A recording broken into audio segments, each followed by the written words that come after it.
Hello children, welcome to our class 6 SST Geography lesson number 3। बच्चों, हम लोग 2 lesson तक पढ़ चुके हैं यूट्यूब के द्वारा, लेकिन जब हम लोग जो ग्रुप से पढ़ते हैं उस ग्रुप में 3 लेसन और 4 लेसन भी हो गया। तो 3 लेसन हम लोग अब यूट्यूब पर आप लोगों को भेज दें। जो बच्चे नहीं जुड़े हुए हैं उनको लिए वो, और सब के लिए जिसको भी जो दिक्कत होगा वो इसके माध्यम से आप पढ़ सकते हैं आसानी से। बहुत ऐसे भी बच्चे होंगे जिसके पास बुक नहीं होगा, तो आप इस वीडियो के द्वारा अपने बुक को देख के पढ़ सकते हैं और ज़्यादा से ज़्यादा इसको स्टडी कीजिएगा। अब मुझे विश्वास है कि आप लोग अच्छा से पढ़ेंगे। और आज का चैप्टर है ज्योग्राफी का लेसन नंबर 3, जिसका नाम है motion of the earth. Motion of the earth chapter का नाम है मोशन ऑफ द अर्थ। आप अपने देख सकते हैं इसमें कि मोशन ऑफ द अर्थ जो कहता है कि मोशन मीन्स होता है गति, ऑफ द अर्थ माने पृथ्वी, यानी पृथ्वी की गति के बारे में हम लोग पढ़ेंगे। कहता है कि आप लोग जैसे पहले भी जान चुके हैं कि पृथ्वी जो है 2 प्रकार से गति करता है, नेमली रोटेशन एंड द रिवोल्यूशन, यानी नेमली जो रोटेशन एंड रिवोल्यूशन 2 प्रकार से वो गति करता है, गतिशील रहता है। Rotation is the movement of the earth is the axis, कहता है कि अर्थ का जो मूवमेंट होता है उसका rotation is the movement of the earth, जो घूमने की जो क्रिया होता है उसे हम लोग एक एक्सिस कहते हैं। The movement of the earth around the sun in a fixed path, कहता है कि ये जो घूमने की क्रिया है यह सूरज के चारों तरफ इन ए फिक्स पथ, एक निश्चित बिंदु पर ऑर्बिट एक निश्चित कक्षा में, इज कॉल्ड द रिवोल्यूशन, जिसे हम लोग रिवोल्यूशन कहते हैं। आप वर्ड मीनिंग देखते होंगे कि मैंने वर्ड मीनिंग भी लिख दिया है, तो इस वीडियो के द्वारा आप वर्ड मीनिंग भी, जिस वर्ड का मैंने मीनिंग लिख दिया वो मीनिंग भी आप नोट कर लेंगे। यानी रोटेशन माने होता है चक्कर, मोशन गति, अर्थ माने पृथ्वी, और रिवोल्यूशन माने चक्कर, और फिक्स्ड माने एक जो है परिक्रमण करना, ऑर्बिट माने कक्षा। The axis of the earth which is an imaginary line, कहता है यह एक काल्पनिक रेखा होती है। मेक एन एंगल, जो एक एंगल बनाता है 66 कैरी 1/2 डिग्री, यानी 66 कैरी 1/2 degree with the orbital plane, जो एक ऑर्बिटल प्लेन पे यानी कक्षा बिंदु पर वो अपना रेखा पर एक बिंदु करता है, एंगल रहता है। The plane form by the orbit is known as the orbital plane, कहता है कि ये जो फॉर्म करता है उसे हम लोग ऑर्बिटल प्लेन कहते हैं। The earth receive light from the sun, earth जो है सूरज के द्वारा रोशनी ग्रहण करता है। Due to the spherical shape of the earth, जो एक स्फेरिकल आकार का होता है। Only half of its get light, यानी सूरज की जो आधी रोशनी है वही हमारे पृथ्वी पर प्रेजेंट होती है। From the sun at a time, यानी एक समय में सूरज की आधी रोशनी ही पृथ्वी पर पड़ती है। The portion facing the sun experience day while the earth half away from the sun experience night, कहता है कि वह एक साइड जिधर सूरज की रोशनी जाती है उधर दिन होती है, और जिधर जब रोशनी नहीं रहती है उधर रात हो जाती है, अंधेरा हो जाता है, जिसे हम लोग रात कहते हैं।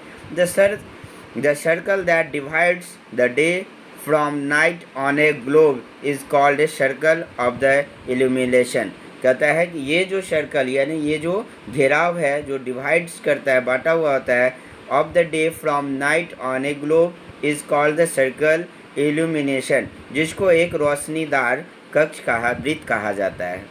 This circle does not the coordinate with the axis as you see in the figure, कहता है कि आप फिगर 3.2 के द्वारा देख सकते हैं कि इस फिगर में जैसे अर्थ का जो आधी रोशनी जिधर में सूरज की रोशनी पड़ रही है वो रात हो दिन रहती है, और जिधर नहीं पड़ रहा छाया पड़ रहा है वो रात कहलाती है। ये इधर का है।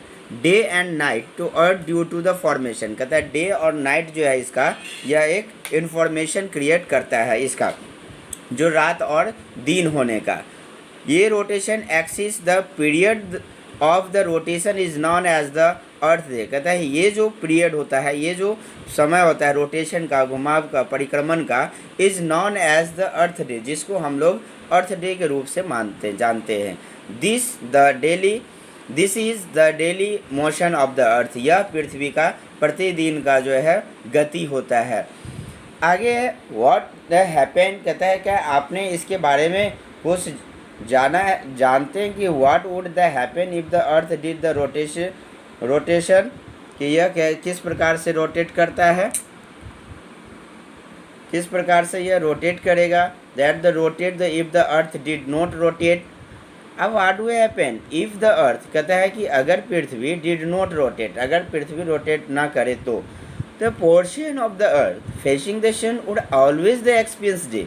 कहता है कि यह जो पोर्शन होता है इसका पृथ्वी की फेसिंग ऑफ द सन, यानी सूरज की जो फेस होती है उस पर जो हमेशा एक एक्सपीरियंस डे में आता है। दिस द ब्रिंगिंग जो continuous warm to the region, यानी उस क्षेत्र में लगातार वह पाया जाता है। The other half would remain, दूसरे भागों में जो पाया जाता है इज़ द डार्कनेस, यानी अंधेरी रहती है, एंड द फ्रीजिंग कोल्ड, और बहुत ही ठंडी होती है।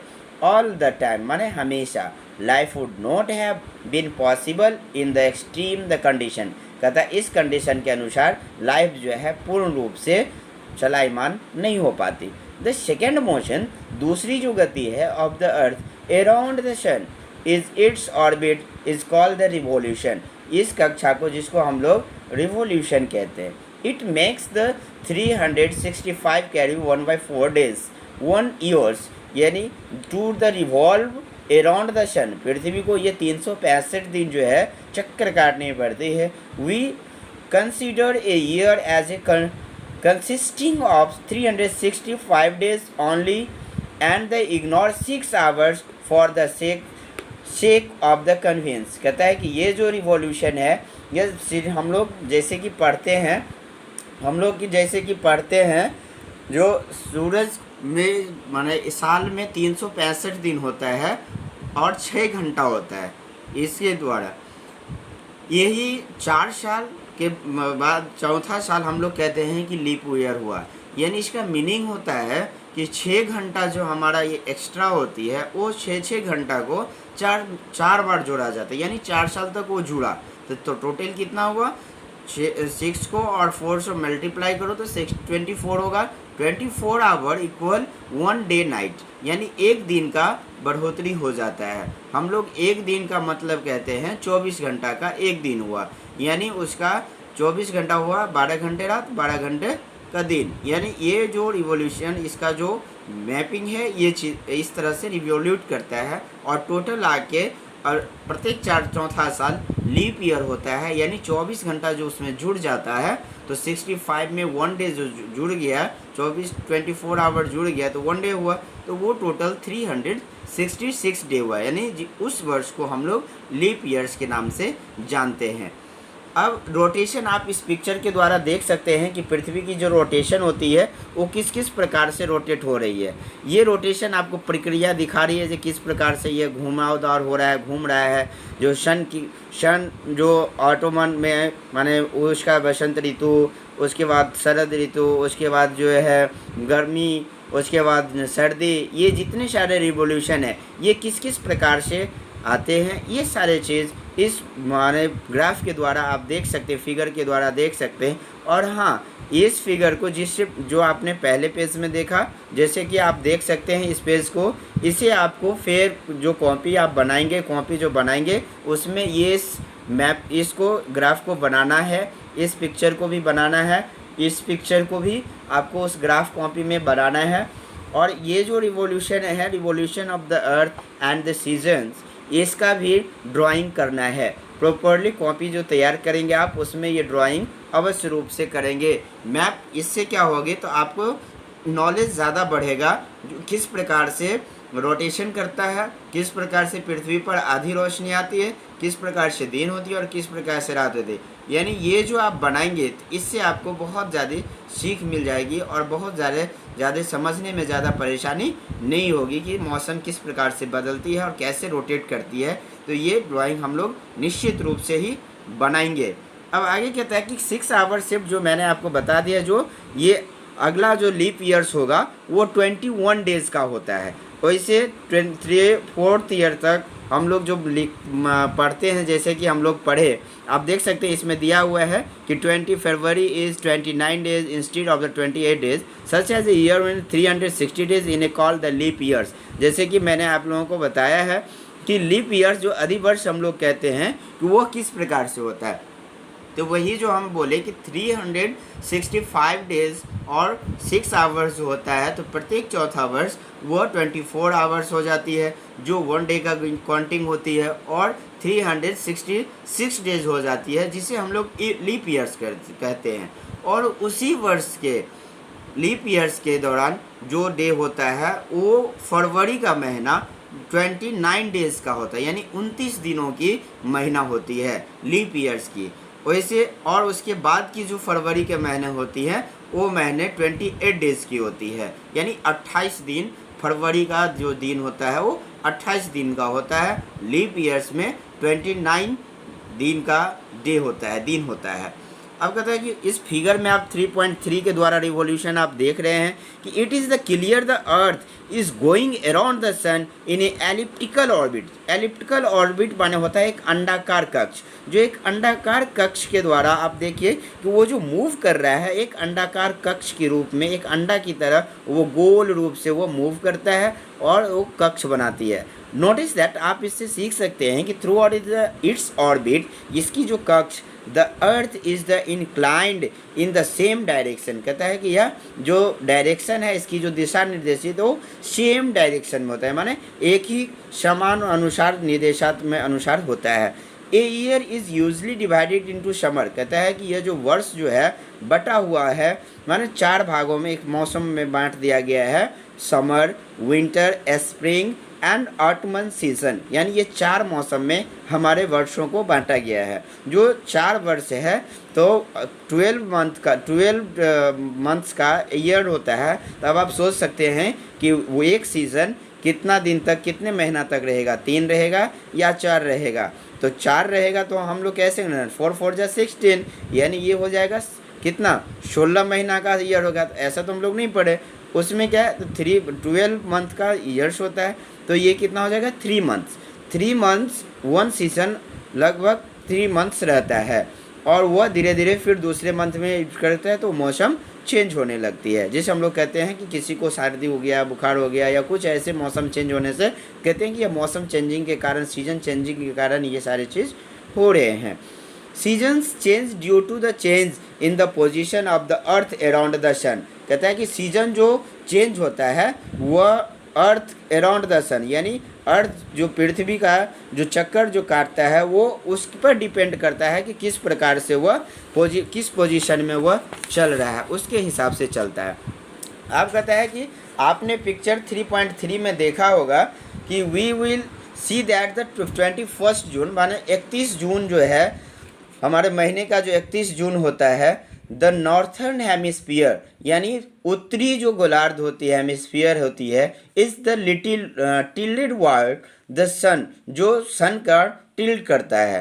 The ray of the sun fall the directly, अब सन की जो रोशनी है और डायरेक्ट रूप से उस पर पड़ती है। Of the tropic of the cancer, tropic the cancer माने ट्रॉपिक कैंसर पर डायरेक्ट माने एक का सीधा उस पर प्रभाव पड़ता है, डायरेक्ट रे आती है। एज ए रिजल्ट, जैसे कि उसके रिजल्ट परिणाम के तौर पर, दीज एरियाज रिसीव, यह जो क्षेत्र है मोर हीट, बहुत गर्मीदार होती है, बहुत अधिक। The area near the poles receive less heat as the ray of the sun are the slanting. अब जैसे ही सन को स्लैंटिंग करेगा तो वो उसका जो एरिया भी क्या होगा, तो उतना ज़्यादा नहीं चलेगा, वो आर्कटिक होगा।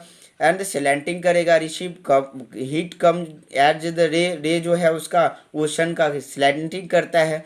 द नॉर्थ पोल, अब इसकी जो नॉर्थ पोल उत्तरी जो रेखाएं होती है, pole is the inclined the towards the sun and the places beyond the Arctic Circle experience the continuous daylight for the about 6 month. कहते हैं कि यह लगभग 6 महीने की अवधि में चलती है। Since A large portion of the northern hemisphere, कहता है कि यह जो उत्तरी गोलार्ध की जो है इज द गेटिंग लाइट, जिससे हम लोग पर रोशनी मिलती है फ्रॉम द सन, सूरज से। It is summer in the region, यह क्या है तो गर्मी के मौसम आ जाती है उस टाइम में। नॉर्थ द इक्वेटर, जो इक्वेटर के रूप में। The longest day and the shortest night that the this place the cure the 21 जून, जो यह लगभग 21 जून का शॉर्टेस्ट लगभग में चलती है। जून एट दिस टाइम, कहता है इस समय, इन द साउथर्न हेमिस्फीयर, दक्षिणी गोलार्ध में, ऑल दिस कंडीशन, जितने भी कंडीशन है, आर रिसीव्ड, सभी कंडीशन रिसीव करते हैं। It is winter season there, यह क्या है तो विंटर सीजन, सर्दी के मौसम में। The night are the longer, रात जो है बड़ी होती है, that the Sunday then the day, यानी दिन की अपेक्षा रात जो है बड़ी होती है। दिस पोजीशन, इस पोजीशन में, of the earth is called the summer solstice, जिसको हम लोग समर सोल्स्टिस कहते हैं। ऑन 22 दिसंबर और 22 दिसंबर से the tropic Capricorn receive direct ray of the sun as the south pole, कहता है कि 22 जो कैप्रिकॉर्न रिसीव करता है, डायरेक्ट रे करता है किस में तो दक्षिणी गोलार्ध में, till towards it as the sun's ray fall the vertically, अब सूरज की जो रोशनी है वो वर्टिकली रूप में फैलता है। At the tropic of the Capricorn 23rd carry 1/2 degree south में वह करता है। A large portion of the southern hemisphere, कहता है कि एक बहुत ही लार्ज पोर्शन के रूप में साउथ जो हेमिस्फीयर है गेट लाइट, जो जिसमें रोशनी मिलती है। Therefore it is summer in the southern hemisphere, कहता है यह जो गर्मी के मौसम होती है, विद लॉन्गर डे, जो लंबी दिन लंबी होती है, एंड शॉर्टर नाइट, माने नाइट जो है छोटी होती है। The reverse happen in the southern hemisphere. This position of the earth is called the winter solstice, जिसको हम लोग winter solstice कहते हैं। अब इसमें कहता है, जिसमें डू यू नो दैट, कहता है कि आप जानते हैं, the Christmas is the celebrated in Australia in the summer season, यह समर सीजन में पाया जाता है ऑस्ट्रेलिया में। जो हम लोग जो क्रिसमस मनाते हैं वह दिसंबर के महीनों में, जो ऑस्ट्रेलिया में समर सीजन उस टाइम में रहती है और उस टाइम में वो मनाई जाती है। ऑन 21 मार्च, कहता है कि जैसे कि 31 मार्च से एंड सितंबर 23 यानी सितंबर का 23 तारीख, direct ray of the sun, जो डायरेक्ट रोशनी पड़ती है, फॉल ऑन द इक्वेटर, यानी इक्वेटर पर डायरेक्ट रे पड़ती है। एट दिस पोजीशन, इस पोजीशन में, neither of the poles is the tilted towards the sun, so the whole earth experiences equal day, कहता है कि सभी जो पृथ्वी पर जो पूरा दिन और रात जो है एक बराबर होती है, डे और नाइट इक्वल होता है। This is called the equinox, जिसको हम लोग इक्विनॉक्स कहते हैं, यानी हिंदी में इसको विषुव कहते हैं। ऑन 23 सितंबर, कहता है 23 सितंबर को, it is the ottoman season in the northern hemisphere, यानी इसमें ऑटमन जो सीजन है वो नॉर्थर्न हेमिस्फीयर माने उत्तरी गोलार्ध में इन करती, and the spring season in the southern hemisphere, और स्प्रिंग सीजन जो जिसको हम लोग बसंत ऋतु कहते हैं वह साउथ जो भाग होता है उधर गोलार्ध में प्रवेश कर जाती है। The position is the case on the 21 मार्च, कहते हैं कि यह जो पोजीशन है 21 मार्च की, वो when it is the spring in the northern hemisphere and the ottoman, कहता है कि जब यह स्प्रिंग सीजन नॉर्थर्न हेमिस्फीयर में जाती है, and the ottoman in the southern hemisphere, जो एक साउथर्न यानी दक्षिणी गोलार्ध में प्रवेश करती है। दस इसलिए यू फाइंड दैट, कहता है कि there are day and night and changes in the season because of the rotation and revolution of the earth respectively।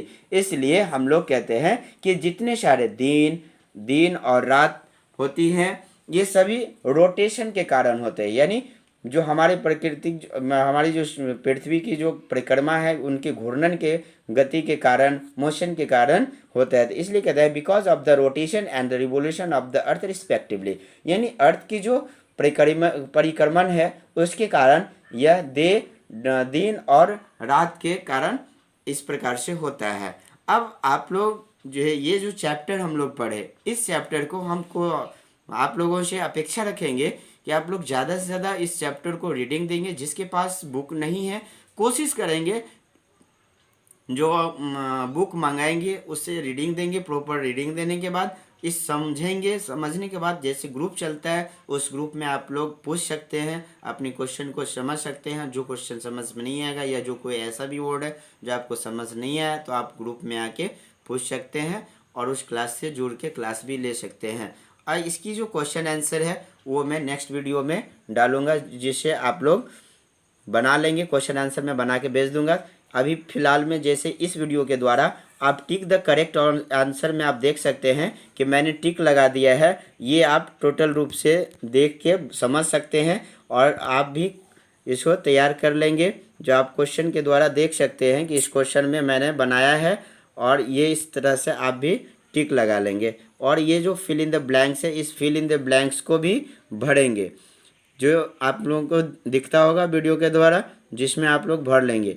आप क्वेश्चन आंसर है तो क्वेश्चन आंसर भी और इसकी जो भी ट्रू फॉल्स है वो भी वीडियो को नेक्स्ट वीडियो में हम डालेंगे, 1-2 दिन में डाल देंगे जो आप लोग तैयार करेंगे। लेकिन इससे पहले मैंने चैप्टर इसलिए डाला है कि आप लोग ज़्यादा से ज़्यादा इसे रीडिंग देंगे, समझेंगे और समझने के बाद ही क्वेश्चन आंसर बनाना कोई बड़ी बात नहीं है। क्वेश्चन ये जो क्वेश्चन दिया हुआ है ये हमारे चैप्टर, हमने जो चैप्टर में पढ़ा उस आधार पर ये क्वेश्चन दिया गया है। लेकिन हम लोग जब क्वेश्चन कोई पूछेंगे या कोई हमसे पूछेगा तो हम चैप्टर से अगर चैप्टर रीडिंग देते हैं तो ज़्यादा से ज़्यादा उसमें नोट्स भी बना सकते हैं, पढ़ाई भी कर सकते हैं, अच्छे जो वर्ड नहीं समझ में आएगा वो समझ भी सकते हैं। और किसी भी प्रकार से अगर हमसे क्वेश्चन पूछा जाए या आपसे क्वेश्चन पूछा जाए तो आप उसका जवाब प्रॉपर ढंग से दे सकते हैं।